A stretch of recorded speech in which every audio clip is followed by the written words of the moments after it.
Hello, and welcome to Lesson 2 of Comic Academy, all about character design. I'm Ranjan Central. Let's get started. Characters are the focal point of your story. They drive the story forward, they're the emotional heart, and they deliver the message of the story. To me, character design is the art of visually describing a character's physical appearance and personality. And character design is super important because, at a glance, our readers need to be able to tell the characters apart, know a character's basic personality, and know a character's role in the story. The shorter a story is, the more important the character design is, and the more obvious a character design should be in most cases. Here I have just a few examples of some very effective character designs. As you can see, there's a lot of different ways that you can do character design. If you don't already know who these characters are, I'd like you to ask yourself a couple questions. Who do you think these characters are? What is their role in the story? And what is their personality? As usual, I'm going to stare at you like Dora until you answer me. But now that you've hopefully told me your answers, I'd like to give a few observations of my own. In a good character design, you can tell all the basics of a character just by looking at them. Calvin and Hobbes on the far left are a pretty good example of this. Calvin is, for the most part, a normal kid, and so he wears a striped t-shirt and some pretty typical looking shorts and shoes. Now, there are a couple things of note about him. For one thing, his spiky hair makes him seem like he's a very active and very chaotic boy, which he absolutely is. His striped t-shirt does a few things. These stripes not only bond him to Hobbes, who is sitting behind him, but stripes often symbolize delinquency in character design. This character does not fit the mold. And honestly, neither does Hobbes, given the fact that he is a giant stuffed tiger. Moving on to image number 2, we have the Golden Guard from the Owl House. With him, it's not necessarily clear whether he's a good guy or a bad guy, whether he's on the side of the heroes or the villains. Every single bit of him is covered up, from his gloves to his long sleeves to his mask. And like I've mentioned, this is entirely intentional on the part of the character designers. Contrasted with the Golden Guard is the Horned King from the Black Cauldron. He is very obviously designed to be the main villain. He is very straightforward in his design and in his personality. And finally, we have my baby boy, Mob from Mob Psycho 100. Mob is one of several characters in this show who has psychic powers. Mob looks like a completely normal, although very dumb-looking character. This is because this character wants to be seen as a normal kid. He does not want people to see him only for his psychic powers and what he can do with them. If every character in this show looked like him, it would be a genuinely boring character design. However, a lot of the characters in this show have extremely dynamic character designs, and so Mob's seemingly boring character design looks interesting by contrast. And there are many more aspects that we can consider when it comes to character design, but these are just a few ideas to help you get started. Now that we know the basics, we can move on to more of the basics. These are the 4 essential building blocks of character design, aka the 4 principles of character design. We have shape language, proportion, silhouette, and pose. First up is shape language, which I have separated into 3 categories. First, we have circles and ovals. Characters with lots of circles and ovals in their design will be seen as friendly and soft, just like Mickey Mouse here. Next up, we have squares and rectangles. They are the stable and strong type. They are typically classified into the archetypes of the brute or the protector figure. And here we have Anger from Inside Out. I chose him for a number of reasons. For one, he does actually fit into the brute and the protector figure archetypes, and that is because Anger is very blunt and hard-edged, both in personality and in his looks. He is also a protector figure to Riley in an unconventional way. In the real world, anger is considered a secondary emotion, one that comes up in response to getting hurt or feeling a sense of injustice. Anger, the character, tries to protect Riley by asserting her emotional needs. In addition, squares can symbolize stubbornness in a character. This also fits Anger to a T. And finally, we have triangular character designs. These are the dangerous and sharp type. Now, although I have chosen 2 villain-type characters in my example, Dr. Doofenshmirtz and Yzma, triangles should not inherently mean that the character is evil. For some triangle character designs, Sometimes the sharp means that they're just closed off or unstable, or just plain hard to get along with. And I should clarify on one thing. It is entirely possible and even advised to have your own symbols and meanings around shape language. Just be aware that the examples listed here are what most people tend to associate with these shapes. For most people, the circles are going to be friendly and soft, squares are going to be stable and strong, and triangles are going to be dangerous and sharp. Now, just because shape language is a thing that exists, does not mean that your character needs to be a literal square, like anger, and your character does not have to have just one type of shape in there. We can also combine shapes for dynamic character designs. As an example, I've chosen the main cast of Steven Universe. I'll have the source of this image listed on my website, in this lesson's show notes. But this person has broken down the shape language of the 4 main Steven Universe characters. On the left, we have Garnet, the leader and protector of the group. As such, her primary shape is squares. But because she is a mentor figure to Steven, she also has some ovals in her design. This makes her feel a little bit more approachable. Next up is Steven, who happens to be all circles and ovals. Steven is incredibly outgoing and open, and he wants to give everyone a chance, even villains. This is reflected in his shape language. As for Pearl, the third character, her primary shape is rectangles. That, combined with her posture, shows how rigid and uptight she is. Her personality can come off as a bit abrasive to some people, so that's why she also features triangles in her design. And finally, we have Amethyst. Just like Steven, she is all circles and ovals. She is very carefree and open. Or at least, that's what she wants you to think. We'll get more into this idea later. And now we can move on to proportion, the second principle of character design. Proportion is how big or small something is in relation to other things. It is used to show a character's most important traits, through exaggeration, the level of stylization in a comic, aka how cartoony or realistic the story is, and sometimes it can even show age. Let's take a look at the image on the left. This was a visual development sketched by Bill Schwab. As we can see, Ralph is really big compared to Vanellope. Now check out his hands. Huge, right? They're just as big as his chest, which is also quite large. Through exaggeration, this shows the importance of his fists, and by comparison, it devalues the importance of his head, given how small it is. He's not quite a thinker, he's more of a smasher. At least that's how he's designed to be. In contrast, Vanellope's biggest trait is her head. She is the thinker of the group. She's very intelligent and clever. Moving on to the image on the right, we have a baby and its dad. At least I assume it's his dad? It's a stock image, who knows? In the average adult human, a person's shoulders are about 3 heads wide, which is true for the male model. Now let's take a look at the baby. Do you see how big its head is compared to its shoulders? Huge! Absolutely massive. Its head is almost as big as its shoulders, which is also typical for human proportions, but only for infants. This is what I mean when I say that proportion can sometimes show age. Okay, now it's time for our first activity. The human body can be broken into differently sized shapes. Together, we're going to practice proportion and shape language by doing an activity that I call body blocks. Here, you're watching me break a character down into basic shapes. We have a different block for the head, torso, hips, 2 rectangular blocks for the legs, 2 for the arms, etc. Now, we're going to play with the shapes and proportions. Right off the bat, we could turn the head into an oval shape. If we stretch those blocks out, then we suddenly have a really tall, skinny person. If we squish all those blocks, or widen them, suddenly this character is built like a brick house. If we make the head huge and turn the blocks into spheres, suddenly we have a baby. If we make one arm much bigger than the other, perhaps now they have a robot arm.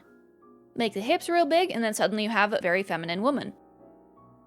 You can make any design with body blocks, which is exactly what you're going to do.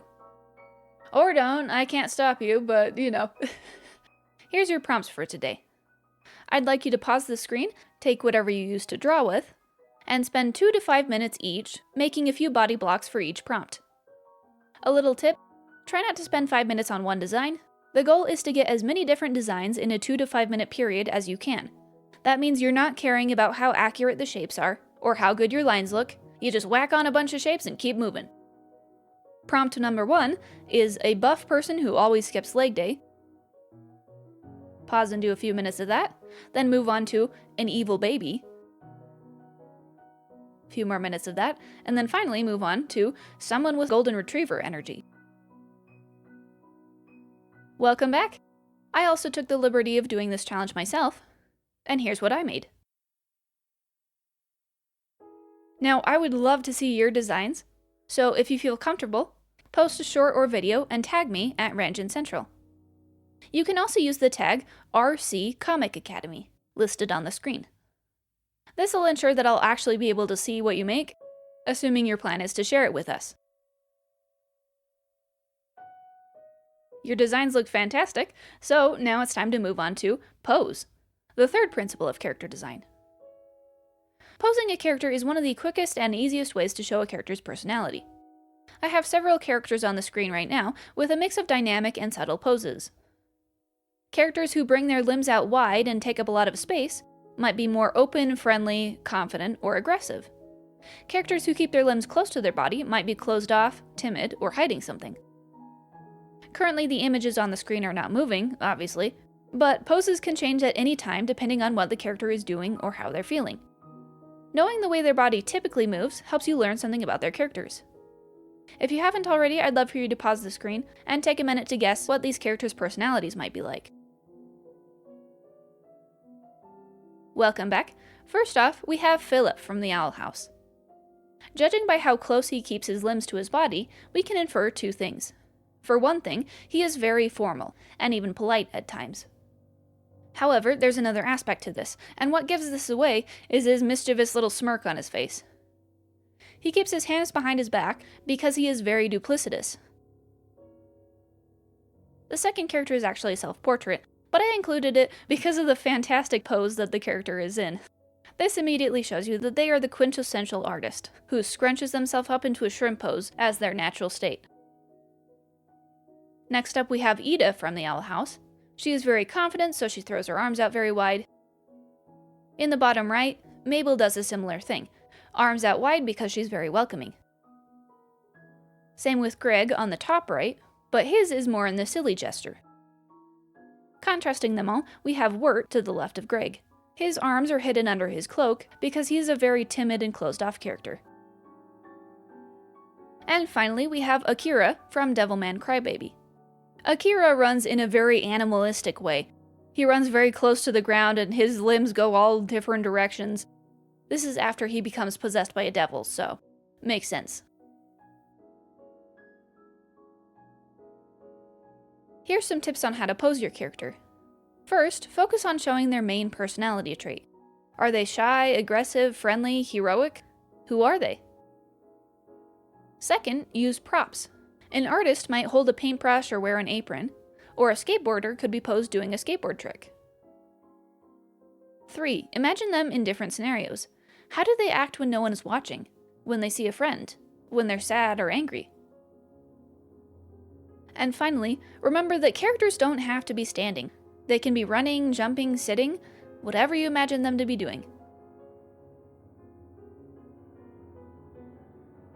If you want to see an active example of pose in character design, I'd recommend this video on the screen. The animators of Big Hero 6 explored the character's personality by showing all the different ways that they can sit down. And finally, we have silhouette, the fourth principle of character design. Silhouette is the outside perimeter of a character. This is typically used to make easily recognizable characters. Now, there is a reason most of these silhouettes are Disney characters. Up until, I'd say, about a decade ago, Disney was the king of all 4 character design principles, silhouette in particular. If you want to hear more about why that changed, check out my video titled Desperately Trying to Understand Frozen 2's Theme. There's a very high likelihood that you've already guessed exactly who these characters are, both because they've been in the cultural consciousness for forever, but also because they are effective character designs. We have Mickey Mouse, Cinderella, Finn the Human from Adventure Time, and Phineas from Phineas and Ferb. Silhouettes work with the other three design principles to create a recognizable image. Let's focus on Mickey Mouse's silhouette for a minute. From his design, we see a number of things. He's composed of lots of circles, implying that he is very friendly. In fact, he's pretty much all circles. We also see his wide open and confident pose. This shows that he's a performer and he's very welcoming. And finally, we see his proportions. He's got a very big head, as well as very large hands and feet. Drawing someone in this cartoony of a style makes the character feel almost childlike, which fits very well as the face of a company that is mainly marketed towards children.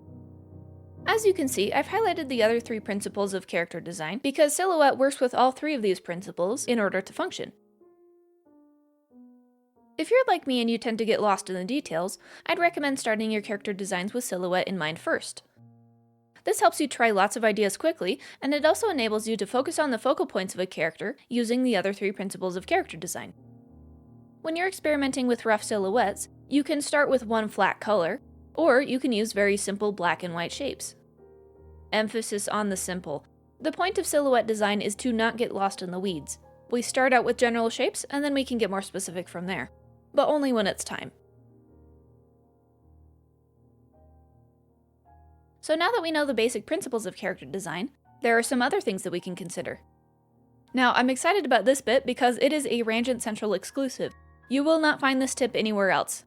And that is the Facade Method. For most characters, they have something to hide, something to lose by revealing it, and a reason why they hide. The contrast between their looks and who they really are is called a facade. Or in other words, characters design themselves based on how they want to be seen. Now, the reason why a character hides a part of themselves is specific to a character. A lot of characters hide because of shame, but other characters hide to manipulate people. And in the beginning, I said most characters because not every character has something to hide. Some characters are side characters, and therefore aren't important enough to have depth within this story. Other characters are complete open books, and they say exactly what is on their mind. If every character was like this, you would likely have a very boring story. So, as with everything in character design, having a variety of characters is essential. Here's the Facade Method in action. The same process will apply to each of these characters. They have something to hide, something to lose, and why they hide. On the left, we have Mary Bellwether from Zootopia. Bellwether presents herself as a clumsy, harmless little lamb. However, if you're aware that she is actually a manipulative villain, then she loses her ability to enact her scheme undercover. In the middle, we have Batman, the terrifying, unstoppable demon of the night that is always watching. At least that's what he wants you to think. I mean, it is true to some extent, but what he doesn't want you to know is that there is a part of him that never grew up. His core stayed a kid the night his parents died, and he never recovered from that. That's why he has such a soft spot for children and for orphans. But the Rogues Gallery wouldn't necessarily take him seriously if they knew that, and so he hides it. And finally, we have Bakugo and Deku from My Hero Academia. I chose them specifically because the Facade Method can also apply to uniforms. A character may not be able to change the fact that they have to wear a uniform, but they can change the way they wear it and the way they style it. Because he doesn't want to seem like he cares, Bakugo, on the left, looks very scruffy. He ditched the tie, he wears his pants down low, and his clothes are very rumpled. This reveals that he tries to make things look easy, because if he doesn't, he feels like a failure. In contrast, Deku is a kind boy who wants to be taken seriously, so he styles his uniform very neatly. His design stands out because of his bright red shoes, which makes him feel more approachable, and a little more quirky, I guess. On a personality level, Deku hides the fact that he didn't get his superpowers naturally. He's afraid that he won't be able to be a hero if people know this, especially if the villains he fights know it. I've talked enough about other characters, now it's time for me to show you how I use the Facade Method in my character designs.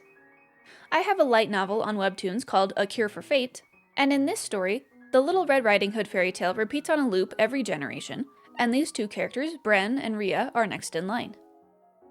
We'll start with Rhea on the right. For Rhea, her fate is to take on the huntsman role.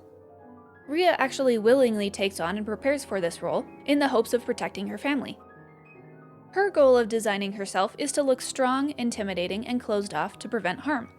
She's trained for years to gain physical size and strength, She wears a magical belt that can turn into an axe for protection, and she's dressed a lot like a lumberjack to symbolically show that she is taking on the huntsman role. As for her facade, Rhea hides her softness and fear because she believes that if she trusts others, it'll hurt more when history repeats itself. On the left, we have Bren. For generations, his family before him have ended up taking on the role of the big bad wolf. For some of his ancestors, this was accidental, other times it was on purpose. Nevertheless, history has repeated itself every generation. Bren, however, does not want to become a villain. He rejects his given role. His goal in designing himself is to look as harmless and boring as possible so that people trust him.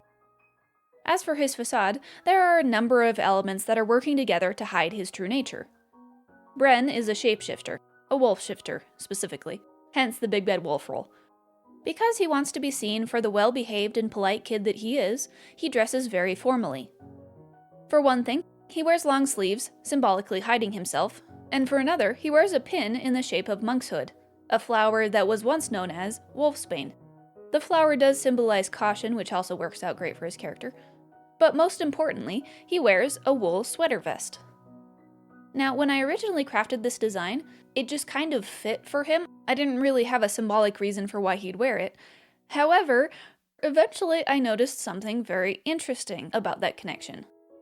Bren, a wolf shifter, wears a wool sweater vest, thus making him a wolf in sheep's clothing. Bren does not realize this, but subconsciously, the people around him do. He is trying so hard in so many ways to hide a fundamental part of him, but because he is not being authentic, other people pick up on this, namely Rhea, which gives Rhea a genuine reason not to trust him, because he is not who he says he is. He's lying even to himself. And that's the power of the facade method. When characters design themselves based on how they want to appear, it adds depth to the character design. It wouldn't be a video about character design if we forgot about setting, so let's talk about that. Personal style is not the only thing to think about when it comes to costume design. Every character has a place and time period that they come from. This setting will influence their design. There are many ways that setting affects character design, but here are the main things to think about. 1. Time period. Someone from the 1920s will dress completely differently than someone in ancient Greece. 2. Temperature. Someone from a cold place will wear lots of thick layers, whereas someone in a hot setting might wear thin, light-colored clothing. And 3. Jobs and hobbies. A banker wears different types of clothing from a construction worker or artist. They might also have different props, like a paintbrush, briefcase, hammer, patterns on clothing, etc. So, we've made it this far. Now, how do we design a character? Here's my basic process. Step 1 is to determine character goals. Step 2, research. Step 3, experiment. And step 4, narrow down. This cycle can repeat as often as necessary. Step 1 involves discovering the basics of a character. What is their personality? What is their setting? What do they want most as a character? And how does this character want to be seen? Let's focus on one question to start with. What do they want most as a character? This is super important because it is going to drive the inner workings of the story. Often, it helps to start with the physical version of this goal. This is a concrete, attainable goal. Does your character want to win a contest? Ask a girl out? Defeat the Dark Lord? Be specific. The more specific and concrete this goal is, the more it will drive the story. Now, with every character that wants something physical, there is a reason why they want it. Different psychologists have different words for this, but there are a few essential emotional needs that everyone has. A few examples are a sense of justice, safety and security, acceptance, belonging, and pleasure and joy. For every character that wants something, there is a reason why they want it. Some characters may want to get the girl because they want to feel accepted. They want to feel loved, whereas other characters might want to get the girl out of a sense of control. They have a lack of safety and security in their lives, and so by controlling others, they can attempt to get some of that control back. Now, it wouldn't be a story if we didn't have an antagonist, so the last question you want to ask is, what stands in the way of this character's goals? Is it a person, a situation, the environment, Again, the more specific you can get, the more this will help you out in the long run. We discussed this with the Facade Method, but when it comes to asking the question, how does this character want to be seen? What I'm really asking is, what is their facade? What are they hiding? What don't they want others to know about them? And why? We'll get more into this on the lesson about writing, but when you highlight a character's facade, it highlights the character's flaws, and therefore highlights the internal reason why this character has not met their own needs yet. Now that you know your character's goal for themselves, it's also important to know what your goal is for this character. What role do they play in the story? Are they a hero, a villain, a mentor, an antagonist, a main or side character, a certain trope, like the funny guy or comic relief? Knowing what role your character is supposed to play will give you a clear direction for this character. And as with anything in art, a character's role may change at any time, either because you discovered a better fit for them, or the character themselves changed roles. When it comes to discovering the basics of the character, if there are any more questions that you like to ask yourself, I'd love to hear them in the comments. This is just a very basic list of what I consider to be the essentials of designing a character. It's time for another activity. Either in your head or by writing it down, let's design a character who's really unlucky. Now, this character's situation, being unlucky, can give us context, therefore giving us a focus for designing our character. When it comes to their personality, let's focus on this trait. How do they feel about being unlucky, and why? Do they hate their situation and take on a very active role in preventing harm? Or do they refuse to care about anything because everything they do gets messed up anyway? Next up is finding their goal. Again, this will be directly related to being unlucky. One example of this is perhaps they just want to have one perfect day. Just one. Once we've found that goal, we can figure out what they do about their situation. Have they become superstitious and they carry lucky charms everywhere to prevent bad things from happening? Do they wear lots of padding so that they're prepared for the bad luck? Or are they sadistic? Do they get closer to people specifically because they want bad things to happen to themselves or others? Next question is, does the setting affect their situation? This character might act a lot different if they lived during the witch trials versus the modern day. And finally, facade. How does this character want to be seen? Is this character really open about their situation? Or do they hide the fact that they're unlucky? Why? Is it so that people won't leave them? Or, in the case of the sadist, do they hide themselves specifically so that they can wreak havoc on the community around them? While I'm thinking about it, if the setting includes their job, perhaps this character is able to aim their unluckiness in a way, and so they become a hitman or something. They're really good at making it look like an accident. If you'd like to fully design this character, I'd love to see it, and you can do that by tagging me on YouTube at Rangent Central, or you can use the tag RC Comic Academy. Happy designing!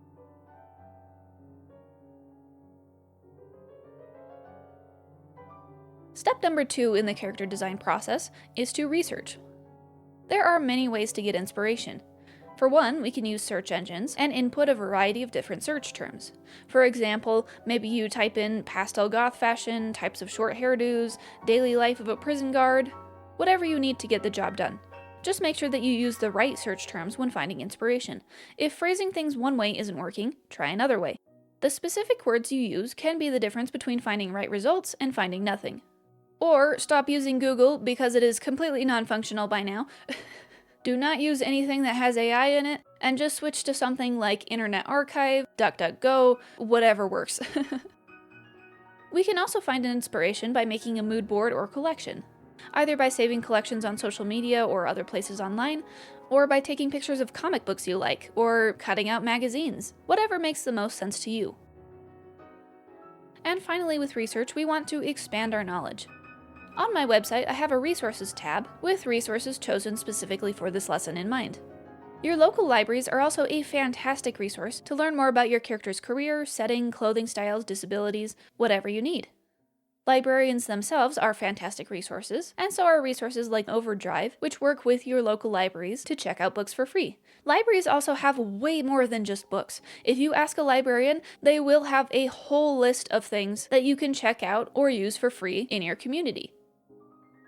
Research is incredibly important because it makes your characters and worlds feel more real. Don't be afraid to lean on others for support. That goes for everything in life, but especially for research. We only have one lifetime of experience, but others have very helpfully shared their own. And this can help expand our worldview, and in return, expand our readers' worldview.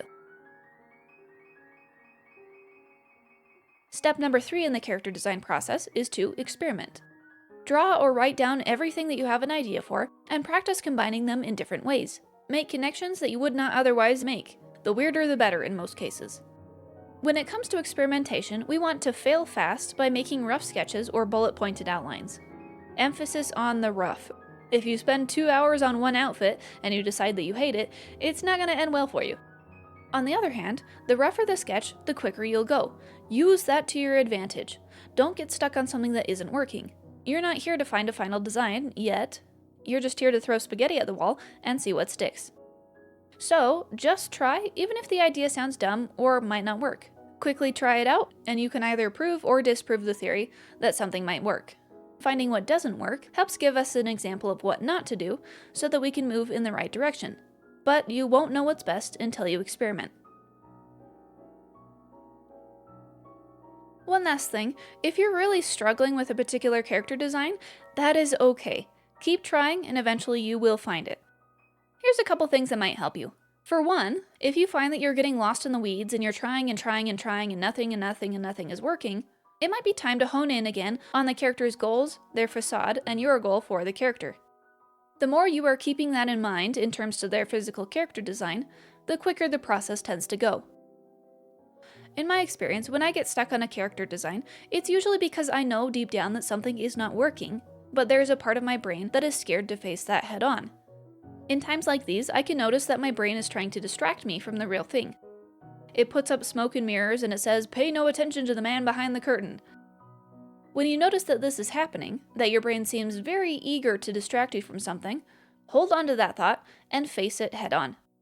Analyze with no judgment, what is not working about this character?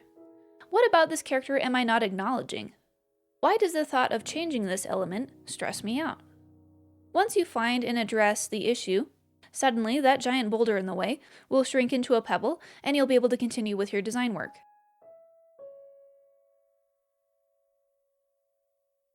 Finally, we have step number 4 of the character design process. Now that you have more concrete ideas for your character, it's time to narrow your options down. Just keep what you need and put the rest somewhere else. Now, put the rest somewhere else can just mean throwing it away, but for those of us who get sentimental over things that aren't working, we have to move it to a separate place so it's not affecting the final product. That way we've deleted ineffective design choices without actually losing access to it forever. And honestly, 90% of the stuff that I give this treatment, I don't end up coming back to it. When it comes to narrowing things down, choose what best fits your character, their goals, and your goals for this character. Don't choose what's good enough, choose what's best. And again, with the 4-step process, don't be afraid to repeat a step if something doesn't feel right. Here's the challenge for this week. Use shape, proportion, silhouette, and pose to design a character. In addition, use the 4-step design process to learn more about your character, research, and experiment. If you'd like them, here's some ideas to help you get started. Pick an animal or inanimate object, and now make it human. You can also combine 2 nouns and make them into a character, or draw or scribble a random shape and then turn that silhouette into a character. Or there's always the handy-dandy wild card, your choice. Now, because this isn't public school or anything, obviously you won't be graded on this, so don't take it too seriously. Sometimes the dumbest ideas are the funniest and the best ideas. As always, happy creating, share your thoughts in the comments, and remember, you are better at this than you think you are. This was Lesson 2 of Comic Academy. I hope you have a fantastic day, and I will see you next time. Bye!